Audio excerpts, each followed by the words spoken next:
186? 186 here. Let's go. Oh, okay. Thanks for doing this, guys, both of you. For Senator Wyden, since the CR gave a lot of power to Trump over the next 6.5 months to decide what's going to be funded and not, how are you going to handle that going forward? And for Representative Bynum, since Mike Johnson pulled that ridiculous rule out of his ass to declare the rest of the year as one legislative day, how are you going to get around that to be able to put forth, resolutions and such? So that's what I'd like to know. Thank you. First of all, a way to come back very quickly now is to blow the whistle on the outlandish tax bill that's going to...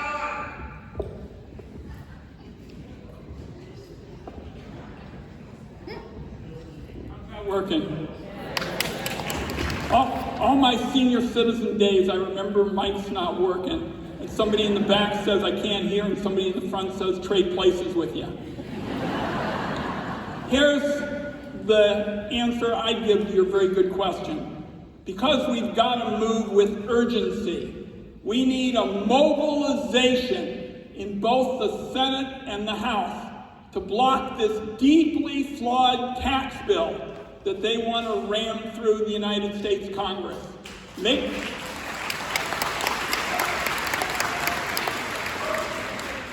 no mistake about what this bill is all about.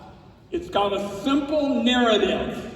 They want to cut programs like Medicaid and food assistance in order to give breaks to the people at the very top. And as the ranking Democrat on the committee that's charged with the responsibility in the Senate, I want to say today I'm going to do everything I possibly can to block this. It's a bad bill. It's a bad bill for the Valley, and we're going to stay at it until we get a fair bill that gives everybody in America the chance to get ahead, not just the top.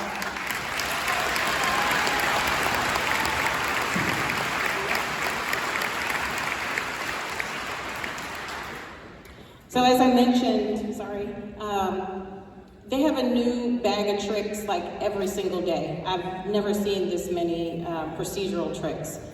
And what I think is important and what's turning the tide right now is, number one, we're winning in the courts. Number two, we're writing letters and putting in the public record actually what's happening. And number three, the uprising that is happening, especially in Republican districts and here, is really important.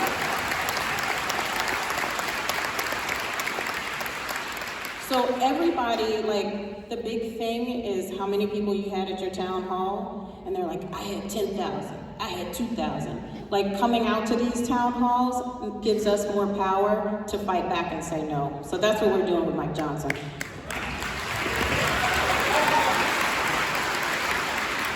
If we're gonna play the numbers game, I had a town hall meeting during the State of the Union, and we had almost 30,000 people.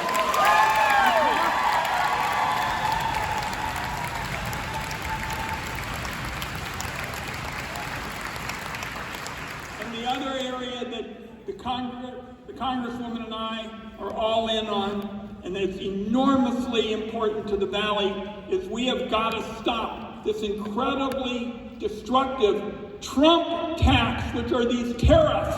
These tariffs are going to clobber small businesses and individuals in this community. And this will be a special priority as well. 163. How we stop it? Just real quickly, take a look at the front page of yesterday's Wall Street Journal. The business community is working with us to stop it. It's going to hurt them particularly now.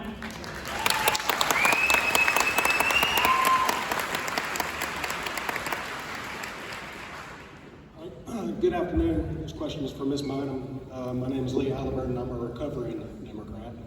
But my question to you is, why did you vote yes on the Lincoln-Riley Act? Full disclosure, I do have extended family that is of Vietnamese and Southeastern descent, so that's why I asked that question. Why did you vote yes on that fact? Yeah, thank you for the follow-up. I think it's also important to understand people's why. For me, I want to establish the baseline that we know that immigrants form the backbone of our communities, enrich the vibrancy of our communities, and it would be a false statement to say that because you are an immigrant, you are dangerous. I think that's false. What is important to me is to make sure that we have communities that when someone violates the law, that they are held to account. It's very simple to me. I recognize that it is not a popular position for everybody. Half the people who called my office said yay, half the people were like but what we're sent to do is to take a tough vote. I believe in my heart that making sure that our communities are safer is a priority, and I'm always open to criticism as you see fit. And I will always promise you that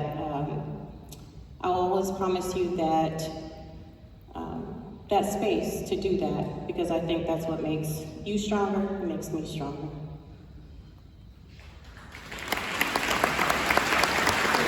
117. And then I have 3 more numbers. Do we have 117? That was the first group that we called. We have 117 with the mic heading to them. Okay. Don't be shy.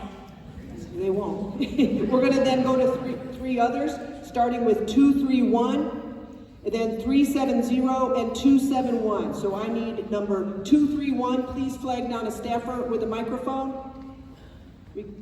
Okay, microphone is en route. And 117, if you do decide you want to ask your question, we'll take you next.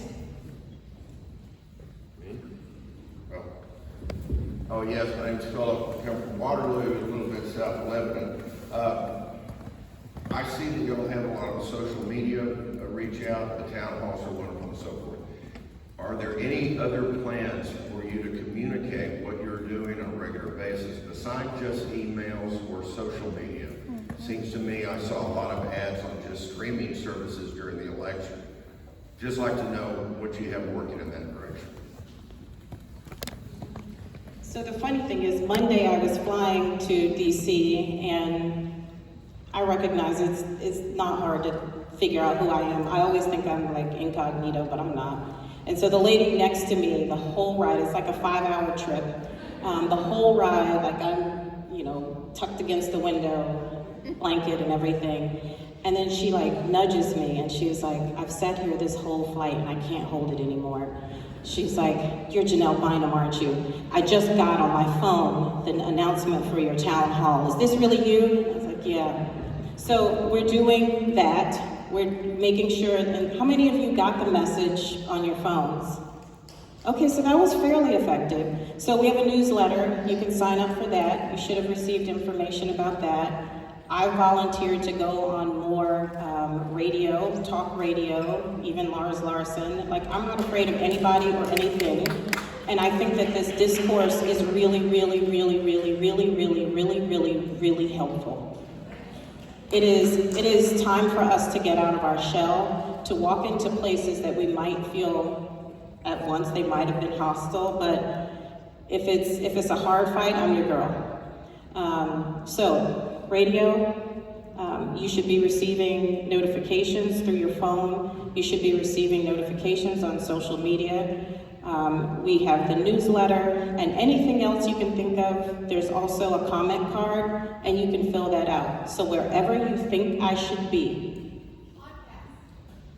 Podcast. Got it. You know what?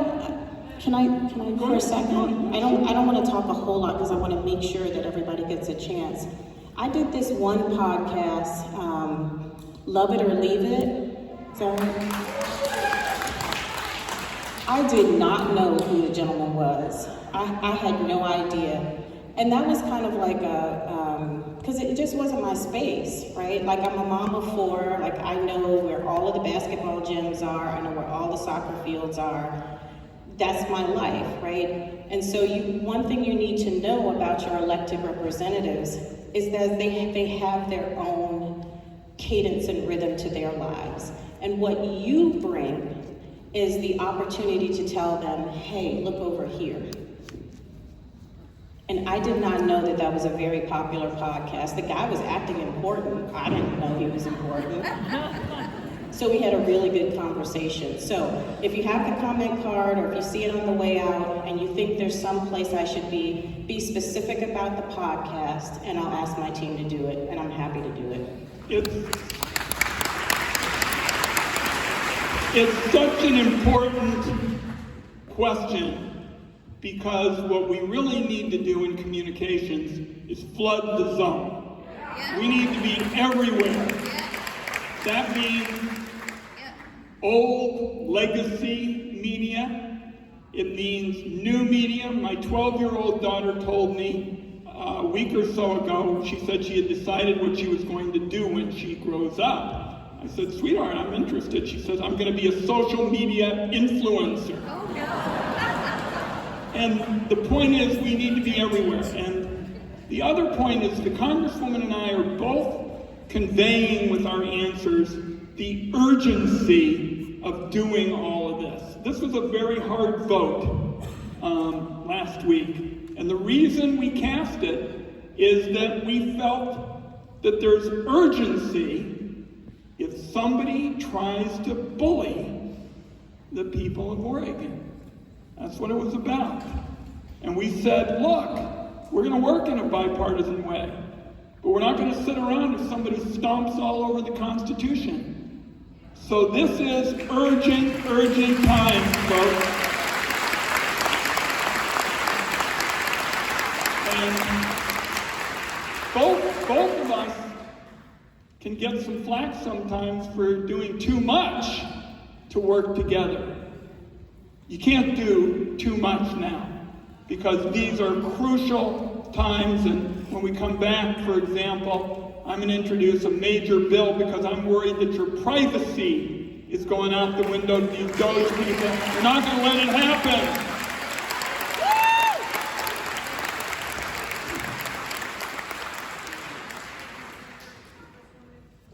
Can I have 117, please? Got him? No? Okay. We will then go to 370. Staff will bring you a microphone? No. Okay. Okay, we're working on getting to you.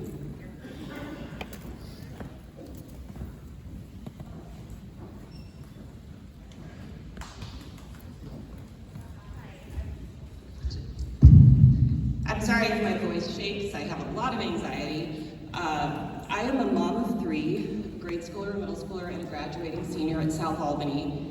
And since the election, so many of our conversations over the dinner table and on the way to school have been worry and concern and a feeling of hopelessness that they've been abandoned by the adults in their community. And I was wondering if you could speak to some of the things that you were doing either back in Washington or here more locally that would provide hope for our younger generations.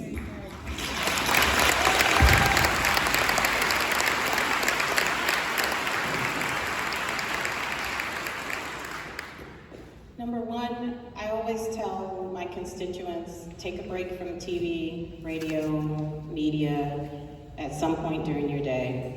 Because it can, if you're taking in all of this, it can be very, very depressing.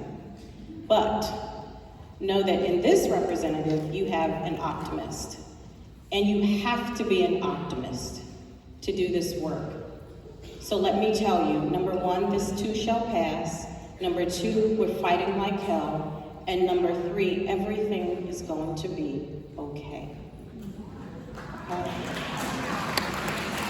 Now, I had another representative from a district. She's in a Trump +8 district. She's a mom, 4, just like I am. And when I shared that with a small group of reporters, she said, that's interesting. I don't tell my constituents that. She's from Michigan. And she's like, because it's hard. It's hard out here for people. And I said, I don't talk about this a lot, but I'm Black. And we've been through a lot. And you know what? We always get through it. We always get through it. And so, I can tell you, there are deep, dark days in our country's history, but there are some very bright ones. And so as we go through this tunnel, you have to know who your partners are. I am your partner. But you also have to know that it doesn't last for forever. We have another election coming up in 2 years. We have another election coming up in 4 years. We have another election coming up in 6 years.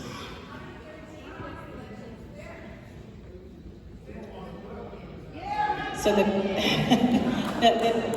crowd is yelling, how do we know it's fair? I'll defer to our Mistress of Ceremonies to answer any off-the-cuff questions. But that's the reality. What I can tell you that we're doing is making sure we fight through the courts. I've been very surprised that the courts are holding up. The Republicans are trying to charge back at the court saying, you know, I'm going to impeach you as a judge, but that has not been successful yet. We are writing legislation to defend and protect our kids in the future. And then I am making sure that I reach across the aisle so that I have bills that actually pass. And that to me is the most important thing, not to have a representative that's just gonna lay down arms and be like, oh, everything is bad. No, I believe everything will be okay. I want you to know that your kids are going to be okay, and we're going to continue to fight every single day. The response that you got from my colleague is very good. And the answer is, this is very hard, because this is not like just baking a cake and putting it in the oven and out everything comes perfect. Particularly with young people, I don't think elected officials and people who run for office listen enough. Listening.